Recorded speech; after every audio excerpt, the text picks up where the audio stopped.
Hello friends, இன்றைக்கி எனக்கு வந்து கேக் ஆர்டர் பற்றி பார்க்கலாமா? நான் எப்பவுமே கேக் செஞ்சால் ஏதாவது சொதப்பிடுவேன். அதே மாதிரி இன்றைக்கி டெடிபியர் செய்யும்போது சரியான சொதப்பல், அது கண்ணு வரவே மாட்டேன்னுச்சு. எப்படியோ ஃபாண்டனில் செஞ்சு ப்ளேஸ் பண்ணிட்டேன். இந்த கேக்கு கேட்டிருந்த கஸ்டமர் வந்து 1/2 kgயில் எனக்கு பட்டர்ஸ்காட்ச் ஃப்ளேவரில் என்னோட பொண்ணுக்கு 100 நாள் ஆகுது, அதனால் அந்த கேக் பண்ணித்தாங்க அப்படின்னு சொல்லி ரெக்வஸ்ட் பண்ணி கேட்டிருந்தாங்க. நானும் கேக்கை ஃபைனலாக இப்படி தான் கம்ப்ளீட் பண்ணியிருந்தேன். ஸ்டார்ஸு, க்ளவுட்ஸு, பாப் ஃபால்ஸு எல்லாத்தையும் வச்சு கேக்கை ஃபைனலாக கம்ப்ளீட் பண்ணி கேக்கை ஃபினிஷ் பண்ணி எடுத்துக்கிட்டேன்.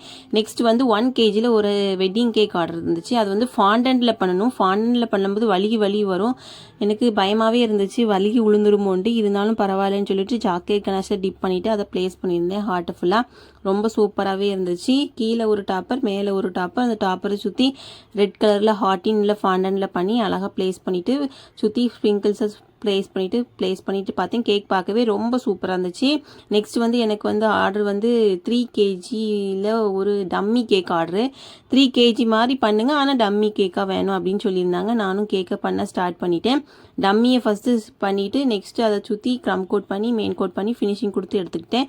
நெக்ஸ்ட்டு கேக் ஸ்பாஞ்சில் 1 kg பண்ணிவிட்டு நெக்ஸ்ட்டு ஃபினிஷிங் கொடுத்து எடுத்துக்கிட்டேன். கேக் பார்க்கறதுக்கு இப்படி தான் இருந்துச்சு. ரோஸு, பாப்பால்ஸு, சாக்லேட்டு, மேலே ஒரு டாப்பரு வச்சு ஃபினிஷ் பண்ணி எடுத்துக்கிட்டேன். ஸ்ப்ரிங்கிள்ஸ் தூவி கேக்கை ஃபைனலாக ஃபினிஷ் பண்ணி எடுத்துக்கிட்டேன். இன்னொரு வீடியோவில்